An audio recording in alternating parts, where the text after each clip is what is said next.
A paz do Senhor Jesus, estamos iniciando mais um Instantes Finais, a sua aula de escatologia no seu lar, e eu quero mais uma vez agradecer ao nosso bom Deus pelo privilégio de estarmos juntos mais uma vez para estudar as profecias bíblicas e os eventos escatológicos. Agradeço também ao nosso pastor-presidente, o pastor Ailton José Alves, e à Rede Brasil de Comunicação por essa oportunidade de poder usar este veículo de comunicação através da TV e das redes sociais para que possamos juntos aprender sobre o conteúdo profético das Sagradas Escrituras. E agradeço também a você por sua audiência, a você que nos acompanha pela TV ou pela internet. Que Deus te abençoe, que as bênçãos de Deus continuem sendo derramadas sobre a sua vida, sobre a sua família. Seja muito bem-vindo aos Instantes Finais. Quero agradecer também a você que tem enviado a sua mensagem para nós, através das redes sociais, pelo Facebook, pelo Instagram ou pelo WhatsApp do programa, que é o prefixo 81 e o número 994661010. Eu agradeço por suas orações, pelas mensagens que são enviadas diariamente. Não só a minha pessoa, mas toda a equipe da Rede Brasil, principalmente, com exclusividade, a equipe que coopera conosco aqui nos Instantes Finais. Nos sentimos muito felizes em receber a sua mensagem. E como nós dizemos sempre aqui no programa, a honra e a glória é para o Senhor Jesus, mas a alegria também é nossa. Como é do seu conhecimento, nessa nova temporada do programa, nós estamos estudando sobre a infalibilidade das profecias bíblicas. Nós já tivemos a oportunidade de estudar o cumprimento de diversas profecias que nos provam que as profecias bíblicas são infalíveis, elas não falham. E nos programas anteriores, se você está acompanhando, nós estamos estudando várias profecias que foram proferidas durante aqueles 40 anos da peregrinação do deserto, do povo de Deus com destino à terra de Canaã. Abre essa imagem, por gentileza. Isso, muito bem. Vamos relembrar algumas das muitas profecias que nós já estudamos? Vamos relembrar? Pode abrir a tela, por gentileza? Nós já falamos sobre que os murmuradores não entrariam na terra de Canaã. Já estudamos a profecia e o cumprimento. Inclusive, volta, por gentileza, volta. Inclusive, nesse programa ou nessa aula, nós falamos sobre o perigo da murmuração. Lembra disso? Pode passar. Também vimos aquela ocasião que as serpentes começaram a morder, a picar os hebreus, e Deus mandou Moisés fazer uma serpente de metal e colocar numa haste. E todo aquele que olhasse para a serpente era curado do veneno. Lembra disso? Também falamos sobre o perigo da murmuração nessa aula ou nesse programa. Pode passar, por gentileza. Vimos também que todos os moradores da terra de Canaã deveriam ser expulsos, por quê? Caso contrário, eles seriam espinhos para os israelitas. Lembram disso? Nós já estudamos também tanto a profecia quanto o cumprimento. Pode passar a tela. Estudamos também que Deus disse que se os filhos de Israel adorassem aos ídolos quando chegassem em Canaã, eles seriam expulsos da sua terra. Inclusive, nessa aula ou nesse programa, nós falamos sobre o perigo da idolatria, da adoração a ídolos. Hoje, nós vamos... Pode trazer a tela, por favor? Nós vamos dar continuidade a esse tema, E nós estudaremos sobre a promessa de restauração do cativeiro. Pode abrir essa tela, por gentileza? A profecia que nós vamos estudar hoje tem esse tema. Deus restauraria o seu povo caso eles se arrependessem dos seus pecados, Então, nós vimos no programa anterior que por causa dos pecados dos hebreus, os israelitas, pelo fato de chegarem em Canaã, eles adorarem a outros deuses, adorarem a outros ídolos, eles seriam dispersos. E nós vimos o cumprimento, que eles foram dispersos para outras terras por causa dos seus pecados. Mas é bom nós lembrarmos também das promessas de restauração. Inclusive, esse é um dos principais temas da Bíblia Sagrada. Nós vamos perceber isso quando lemos a Bíblia, que todas as vezes que os hebreus, os israelitas pecavam, desobedeciam a Deus, transgrediam a sua lei, Deus punia o seu povo, de alguma forma, de alguma maneira. Às vezes Deus mandava seca, às vezes Deus mandava praga de gafanhotos, às vezes Deus mandava uma outra nação estrangeira que escravizava, que maltratava os hebreus, como ocorreu em todo o livro dos Juízes, lembram disso? Onde cananeus, filisteus e outros povos que habitavam em Canaã, eles dominavam sobre o povo hebreu. Era uma forma de Deus punir, de Deus corrigir o seu povo. Mas que coisa interessante. A Bíblia também nos mostra que, quando o povo reconhecia o seu erro, quando o povo reconhecia o seu pecado e voltava-se para Deus, e buscava o Senhor Deus de todo o coração, abandonava os seus ídolos, abandonava os seus deuses, Deus os restaurava. Nós vamos perceber isso em vários textos da Bíblia Sagrada, mas eu posso citar como exemplo, eu posso citar o próprio livro dos Juízes. Você lembra disso que nós já falamos sobre o livro dos Juízes? Quando o povo abandonava os deuses e se voltava para Deus, Deus levantava um juiz que sucumbia, que dominava sobre aquelas nações e o povo voltava a viver em paz. E esta profecia que nós vamos estudar hoje, de Deuteronômio capítulo 30, versículos 1 a 5, de forma mais específica, Deus promete que iria trazer o povo do cativeiro se eles se arrependessem, se eles se voltassem para Deus. Por gentileza, volta à tela anterior, para nós entendermos que é uma continuidade o assunto que nós estamos estudando, né? Abre essa tela, por favor, veja o que diz o texto, a última profecia que nós estudamos. Israel seria expulso da terra se adorassem aos ídolos quando chegassem em Canaã. Pode trazer a tela. Então Deus já havia dito, olha, se quando vocês chegarem em Canaã, se vocês se curvarem diante dos ídolos, dos deuses daquelas nações, eu vou expulsar vocês.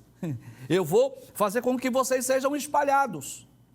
Mas o mesmo Deus também diz assim, se vocês se arrependerem, se vocês me buscarem, se vocês abandonarem seus deuses, seus ídolos, eu vou restaurar vocês. Eu vou trazer vocês mais uma vez para a sua terra. Pode passar a tela, por gentileza? E é sobre isso que nós vamos estudar. Abre mais uma vez a tela para nós estudarmos a profecia. Deus promete o quê? Que restauraria o seu povo caso eles se arrependessem dos seus pecados. E onde está essa profecia? Capítulo 30 do livro de Deuteronômio, versículos 1 a 5. Essa imagem, o que é que nos mostra? Deus falando com Moisés mais uma vez. E o que é que Deus diz a Moisés?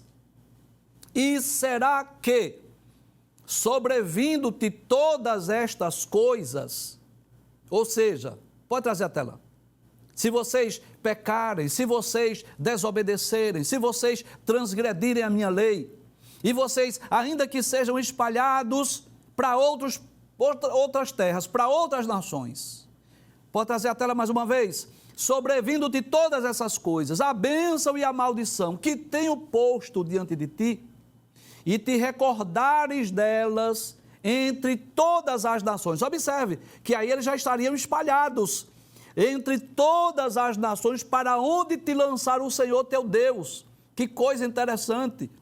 Deus diz através de Moisés, para onde te lançar o Senhor teu Deus. E o que é que nós aprendemos? Que houve várias dispersões do povo hebreu. Você sabe disso, né? Mas deixa eu relembrar.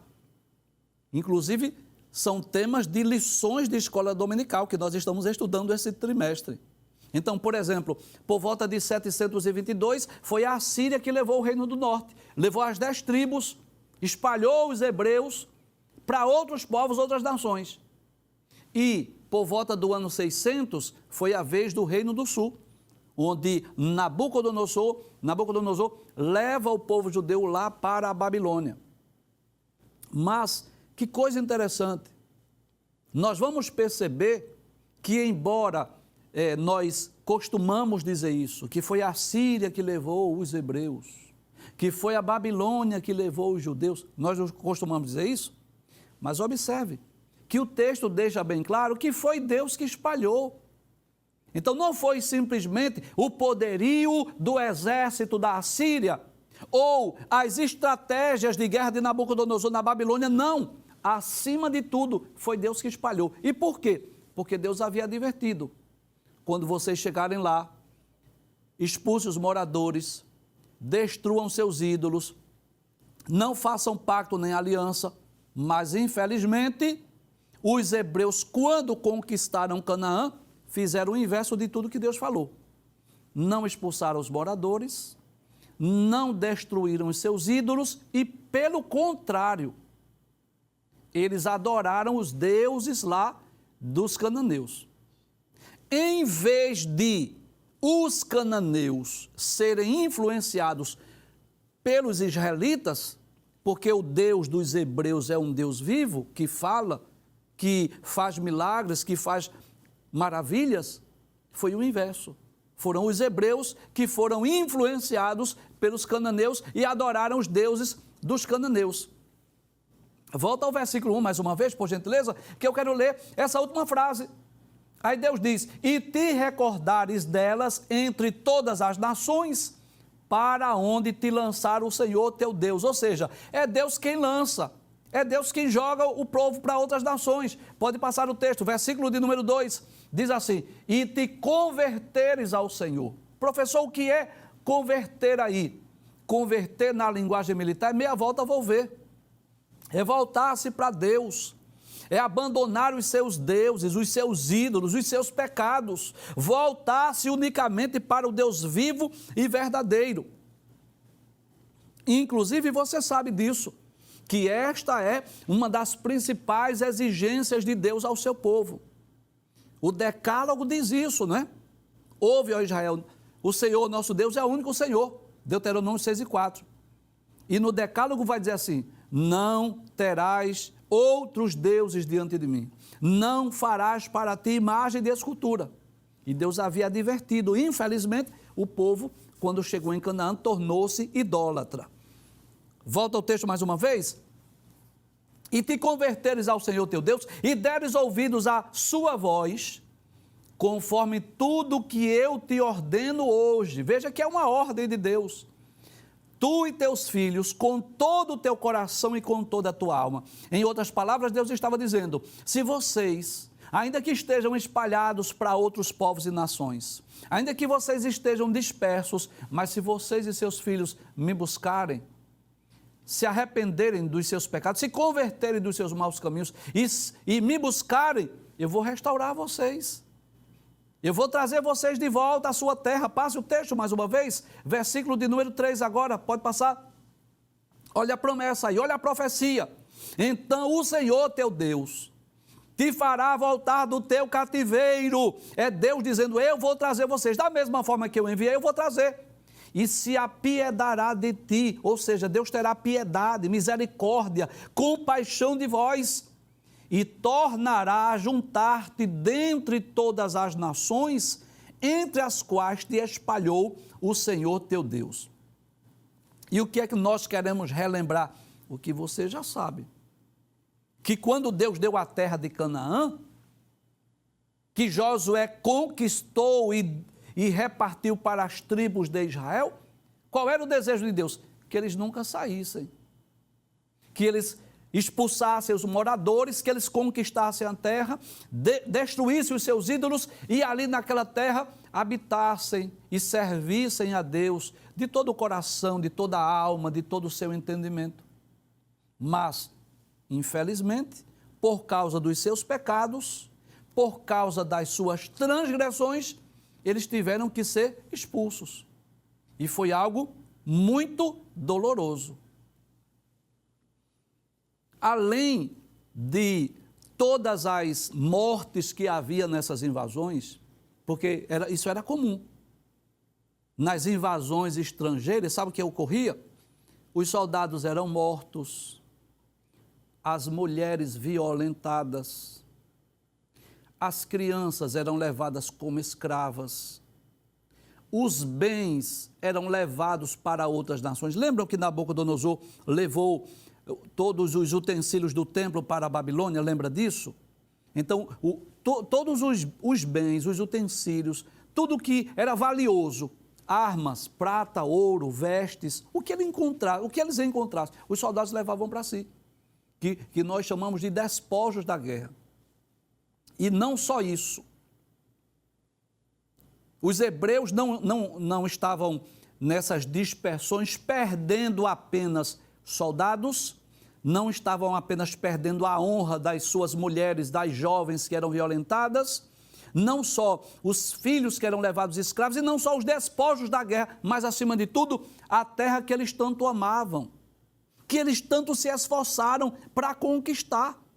Imagina o que é você peregrinar 40 anos naquele deserto. E claro, eu já expliquei aqui nos programas anteriores que quem conquistou aquela terra foram os que saíram de menor idade do Egito ou aqueles que nasceram durante os 40 anos de peregrinação. Porque dos que saíram de maior idade, só tinham dois. Quem foram? Isso, Josué e Calebe. Os demais foram crianças que saíram do Egito de menor idade e cresceram durante os 40 anos, ou aqueles que nasceram durante aquela peregrinação. Então veja, depois de 40 anos de muito esforço, 40 anos de muitas provações, de muitos desafios durante aquela peregrinação. Além disso, ao chegar em Canaã, tiveram que lutar para conquistar aquela terra. E depois que a bênção chega, depois que toma posse, o que é que eles foram fazer? Adorar outros deuses, adorar outros ídolos.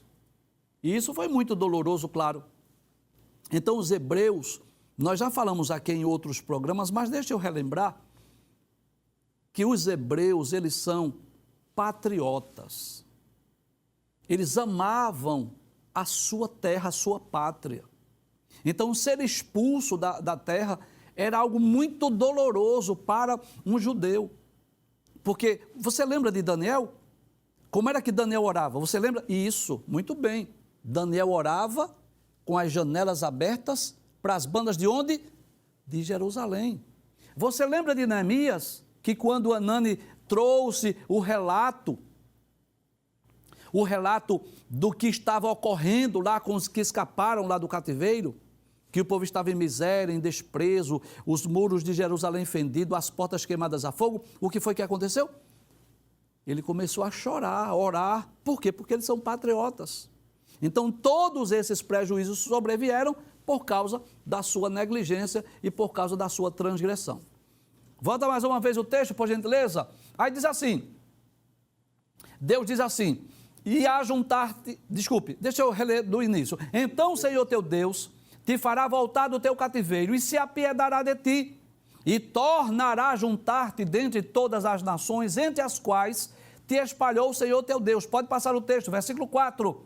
Aí diz, ainda que os teus desterrados, o que é desterrado, professor? Aqueles que foram expulsos da terra, aqueles que foram espalhados para outras nações, ainda que os teus desterrados estejam para a extremidade do céu, ou seja, ainda que estejam distante da sua terra, estejam em terras longínquas, aí Deus diz, desde ali te ajuntará o Senhor teu Deus e te tomará dali. É Deus dizendo, eu vou trazê-los de volta mais uma vez. Eu vou trazer vocês onde quer que vocês estejam, mesmo que estejam distante. Pode passar o texto, versículo de número 5. Aí diz, e o Senhor teu Deus te trará a terra que teus pais possuíram, e a possuirás, e te fará bem, e te multiplicará mais do que a teus pais. Então, que coisa interessante. Deus não promete apenas trazê-los de volta, porque só o fato de trazer já era uma grande bênção, já seria uma grande vitória, mas Deus disse, não, eu vou trazer e eu vou abençoar vocês mais do que eu abençoei seus pais. Não é isso que o texto diz? Vamos ler mais uma vez para nós confirmarmos? E o Senhor teu Deus te trará a terra que teus pais possuíram. Que terra é essa, professor? Isso, a terra de Canaã. E a possuirás, e te fará bem, e te multiplicará mais do que a teus pais. Agora, deixa eu só relembrar aquilo que nós já dissemos. Para que Deus trouxesse de volta, para que Deus os abençoasse, o que era preciso? Isso.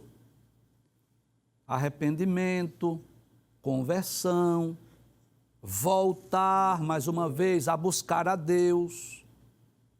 Porque se eles não se arrependessem, se eles não se convertessem, se eles não se voltassem para Deus, Deus não traria de volta, não. Essa promessa, eu posso dizer que é uma das muitas promessas que são condicionais, porque você sabe disso, né? Existem promessas na Bíblia que elas são incondicionais. Deixa eu dar aqui alguns exemplos. A ressurreição é uma promessa incondicional. Se a pessoa crê, vai ressuscitar. Se não crê, vai ressuscitar do mesmo jeito. Aquela promessa da vida eterna, ou de uma vida infinita. Isso é algo incondicional. Se a pessoa crê, se não crê, vai ressuscitar e vai viver infinitamente. Claro, em destinos diferentes, né? Mas existem promessas que são condicionais. Que Deus diz assim, se você fizer assim, eu vou fazer isso. Se você fizer isto, eu vou fazer assim, assim, assim. Esta é uma promessa condicional.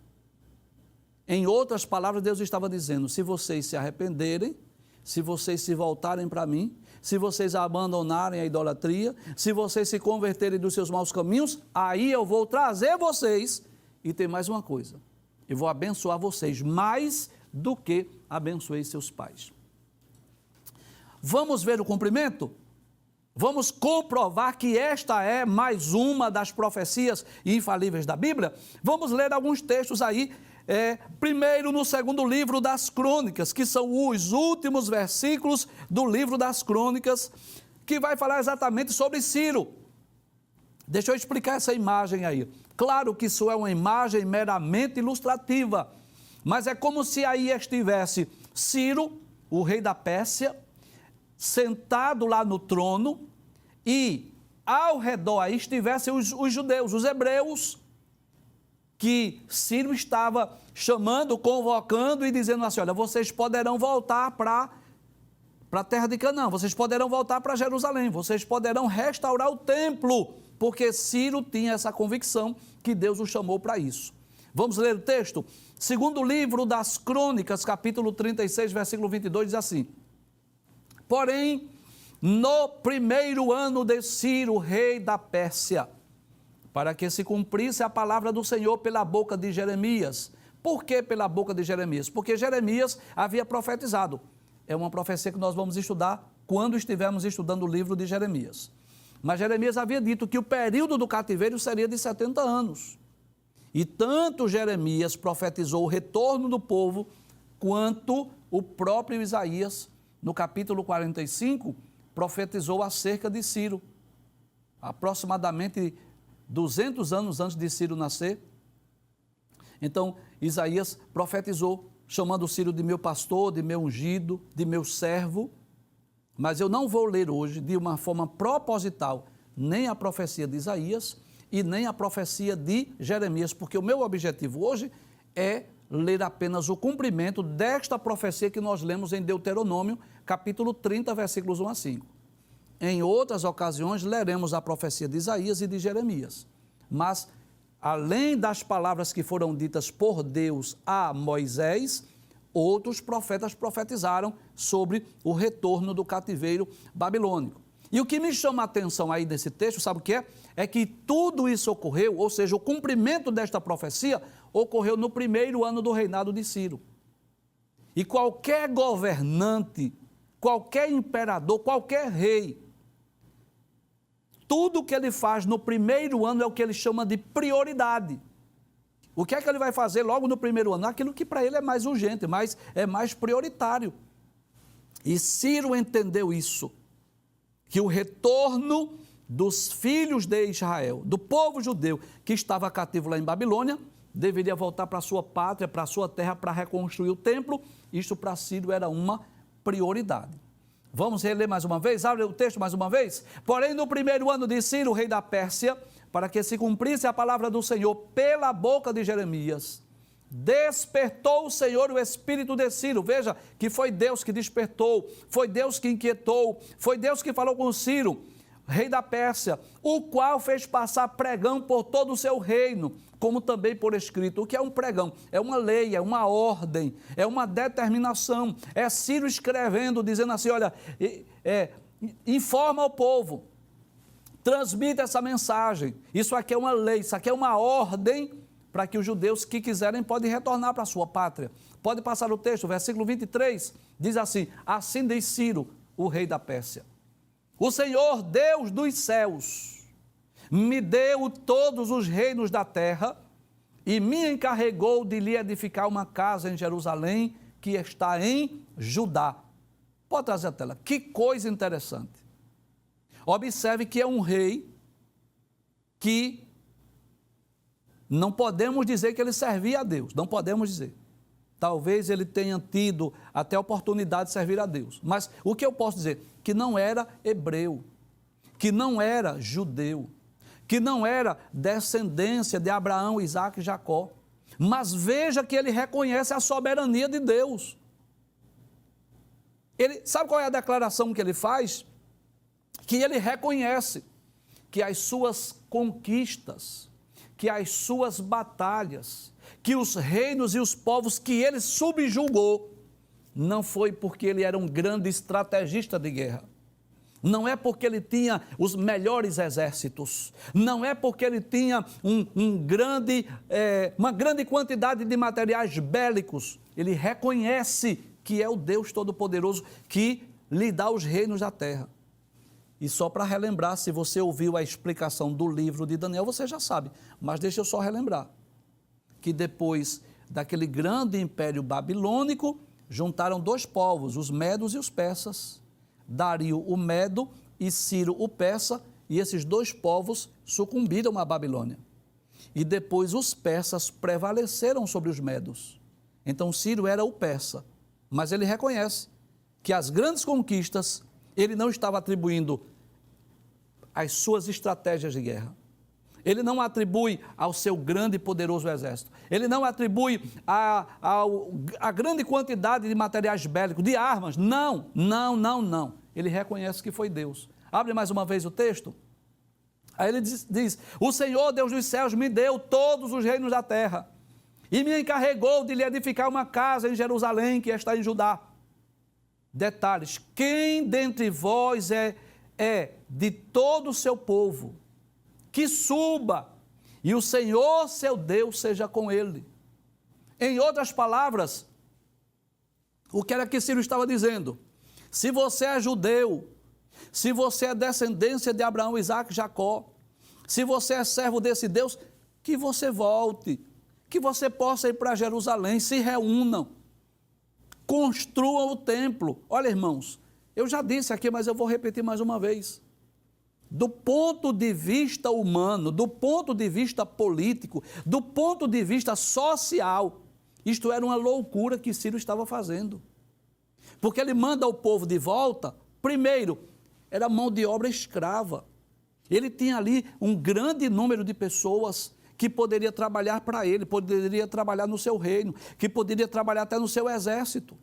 Mas não só isso, ele manda o povo retornar e diz que eles poderiam levar prata, que eles poderiam levar ouro, que eles poderiam levar, inclusive, os utensílios do templo. Então, humanamente falando, isso era uma loucura. Você lembra de Faraó? Faraó não queria deixar o povo ir, porque era mão de obra escrava. Faraó disse, não vai. É claro que foi Deus que endureceu o coração de Faraó. Mas Ciro agora, Ciro manda o povo e diz, levem prata, levem ouro, levem madeira, pode levar o seu povo. Então ele tinha essa convicção que foi Deus quem o escolheu para esta grande tarefa, para esta grande obra. Isso é o cumprimento da palavra de Deus. O povo lá em Babilônia foi curado da idolatria. Os 70 anos do cativeiro babilônico foi o suficiente para curar os judeus, os hebreus de idolatria. Nunca mais Israel foi idólatra. Depois do cativeiro babilônico, nunca mais. Então, lá em Babilônia eles choravam, porque estavam em terra estranha, porque estavam distante da sua pátria, distante da sua terra, distante do templo, porque havia sido destruído. Mas Deus agora cumpre a sua profecia, dizendo, vocês agora vão voltar e vão reconstruir o templo. Inclusive, os primeiros versículos do capítulo 1 de Esdras falam exatamente sobre isso. Vamos ver? Pode passar, Esdras capítulo 1, versículos 1 a 6, que são praticamente as mesmas palavras. No primeiro ano de Ciro, rei da Pérsia, para que se cumprisse a palavra do Senhor por boca de Jeremias, despertou o Senhor o espírito de Ciro, rei da Pérsia, o qual fez passar pregão por todo o seu reino, como também por escrito, dizendo, pode passar por gentileza, assim diz Ciro, rei da Pérsia, o Senhor, Deus dos céus, me deu todos os reinos da terra. Porque Ciro diz assim, me deu todos os reinos da terra. Porque ele era agora, aquilo já era o período do Império Medo-Persa, você lembra? Então ele era o homem, politicamente falando, o homem mais importante do mundo. Ele estava dominando o mundo naquela época. Por isso que ele diz que Deus entregou os reinos do mundo a ele. Pode abrir a tela mais uma vez. Aí ele diz, e ele me encarregou de lhe edificar uma casa em Jerusalém, que é em Judá. É claro que, na verdade, quem reconstruiu o templo foi Zorobabel. Você lembra disso, né? Que Zorobabel foi para reconstruir o templo, Esdras foi para restaurar o culto e Neemias foi para restaurar os muros. Mas quando Ciro diz que Deus me encarregou, foi porque foi Deus que inquietou Ciro. Sabe por quê? Porque se Deus não inquietasse Ciro, se Ciro não mandasse o povo retornar, se Ciro não mandasse devolver os utensílios, é claro que Zorobabel não poderia reconstruir o templo. Ele só voltou para Jerusalém porque ele tinha cartas, ele tinha autorização. O grande imperador Ciro havia ordenado que eles retornassem para reconstruir o templo em Jerusalém. Volta ao texto mais uma vez, versículo de número 3. Aí ele diz, versículo 3, quem há entre vós, de todo o seu povo, que povo? O povo hebreu, o povo judeu, o povo de Israel, o povo de Abraão, Isaque e Jacó, seja seu Deus com ele, e suba a Jerusalém, que é em Judá, e edifique a casa do Senhor, Deus de Israel. Ele é o Deus que habita em Jerusalém. É claro que nós sabemos disso, que não significa dizer literalmente que Deus habita em Jerusalém, porque nem mesmo os céus dos céus podem conter a grandeza de Deus. Na verdade, o lugar da habitação de Deus é no céu, onde está o seu trono. Mas essa expressão significa dizer, olha, o Deus de Israel, o Deus dos hebreus habita no meio do seu povo, habita nesta cidade santa. Então, Ciro tinha essa convicção, que estava mandando o povo voltar para reconstruir, porque isso era um projeto de Deus. E por que não dizer o cumprimento daquela profecia, do que Deus havia dito a Moisés? Se o povo se arrepender, se o povo se converter, eu vou restaurá-los. Passe o texto, versículo 4. Aí ele diz, e todo aquele que ficar em alguns lugares em que andar peregrinando, ou seja, se entre os judeus, alguns, por alguma razão, não quiserem voltar, talvez não queiram ir porque a viagem é longa, uma viagem cansativa, talvez você já seja idoso e não tenha condição de voltar, eu vou dar uma ordem para quem ficar. E qual é a ordem, Ciro? Abre o texto mais uma vez. Aí ele diz assim, aqueles que ficarem em alguns lugares e que andar peregrinando, os homens do seu lugar vão ajudar com prata, com ouro e com fazenda e com gados, afora as dádivas para a casa de Deus que habitar em Jerusalém. Veja que coisa interessante. Ele manda até abençoar o povo, dar dádivas, dar bens às pessoas. Como que diz assim, olha, você está livre, você é liberto, você pode ir para a sua pátria, ou, caso você não queira ir, você querer peregrinar em alguma terra, o povo da terra, eu estou ordenando aqui que o povo dê a você bens. Quais são esses bens? Abre a tela mais uma vez, para nós lermos, prata, ouro, fazenda, gados, fora as dádivas para a casa de Deus que habita em Jerusalém. Você sabe o que chama-se isso? É a recompensa de Deus. Porque os hebreus trabalharam lá em Babilônia e é como se eles estivessem recebendo agora, não necessariamente de Ciro, mas do próprio Deus, o salário, a recompensa. Vamos chamar assim, trazendo para a nossa realidade, o fundo de garantia por tempo de serviço, as verbas rescisórias. Então o povo que havia sido escravizado, que não havia recebido salário lá em Babilônia, agora estava recebendo uma carta. Olha, foi o rei que mandou aqui. O rei está dizendo que aqueles que ficarem peregrinando em alguma terra, receba prata, receba ouro e também bens para quem for reconstruir o templo lá em Jerusalém. Passe o texto, por gentileza. Versículo 5, diz assim: então se levantaram os chefes dos pais de Judá e Benjamim, e os sacerdotes e os levitas, com todos aqueles cujo espírito Deus despertou, as pessoas que Deus disse, vai, levanta, vai embora, vai para Jerusalém. Para quê? Para subir e edificar a casa do Senhor que está em Jerusalém. Então, aquela grande multidão de pessoas, atendendo ao convite, atendendo ao chamado de Deus, voltaram para Jerusalém. Passe o texto, versículo de número 6, diz assim: e todos os que habitavam nos arredores, aquelas pessoas que habitavam ao redor, lá da Pérsia, lá ao redor também de Canaã, lhes confortaram as mãos, lhes abençoaram, lhe deram o quê? Objetos, prata, ouro, fazenda, gados, e com coisas preciosas, afora tudo que voluntariamente se deu.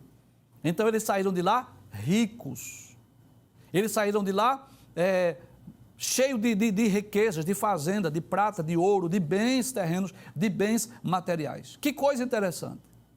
Quando foram levados, escravizados, sem direito a levar praticamente nada, seus bens confiscados, muitos morreram e outros que foram levados como escravos.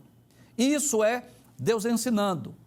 Qual é o resultado da rebeldia? Escravidão. Qual é o resultado da desobediência? Castigo, juízo. Mas veja que quando o povo se arrepende, quando o povo se humilha, o que é que recebe? Bens, dádivas, presentes, além do privilégio de voltar à sua pátria e à sua terra. Para concluir, vamos ver o texto do capítulo 2, versículos 64 e 65, também do livro de Esdras. Que coisa interessante. Vamos ver a multidão que voltou para Jerusalém. Está aí essa imagem, claro, meramente ilustrativa, mas está aí como que mostrando as famílias dos judeus. Está aí os pais de família, com as suas esposas, as suas crianças, todo mundo com um sorriso no rosto. Para trás dele, o que é isso, professor, lá atrás? É Babilônia, porque eles estão saindo da Babilônia. Então eles estão atrás dele, o que é que fica? Babilônia. À frente deles, Jerusalém, a terra de Canaã, voltar para a sua pátria. Quantos foram levados lá para a Babilônia? Cerca de 10 mil judeus. Vamos saber agora quantos voltaram. Toda essa congregação junta foi de 42.360, afora os seus servos e as suas servas, que foram 7.337, ou seja, em média, 50 mil pessoas. Também tinham 200 cantores e cantoras. E se você ler esse texto, se você der continuidade, que o tempo não vai permitir, mas se você continuar lendo esse capítulo 2 do livro de Esdras, você vai perceber que eles levaram muitos animais, muitas dádivas, muitos presentes. Então veja, quantos foram levados para a escravidão? Cerca de 10 mil judeus. Quantos retornaram? Cerca de 50 mil judeus. E qual é a grande lição que nós aprendemos nessa profecia? Porque você sabe disso. Nós não estamos estudando só a profecia e o cumprimento, não. Nós estamos extraindo lições para as nossas vidas. Nas aulas anteriores, nós falamos sobre o perigo da incredulidade, o perigo da murmuração, o perigo da idolatria. E qual é a grande lição que nós aprendemos hoje? A importância do arrependimento, da conversão, de voltar-se para Deus. Então, esse texto ou essa profecia nos ensina isso. Se pecou, se transgrediu, se errou, Deus vai punir. Porque Deus é um Pai que repreende e castiga a todos quanto ama. Mas quando nós reconhecemos o nosso erro e nos humilhamos e nos voltamos a Deus e nos convertemos dos nossos pecados, Deus está sempre pronto a restaurar. E nessa restauração, as bênçãos são maiores do que foram as provações. Esse texto nos ensina isso. Foram cerca de 10 mil para o cativeiro, Deus fez com que retornassem 50 mil. Foram como escravos, não levando praticamente nada, só a roupa do corpo. Voltaram cheios de dádivas, cheios de presentes. É Deus dizendo, se você pecar, eu vou lhe corrigir. Mas se você se arrepender, eu vou lhe abençoar.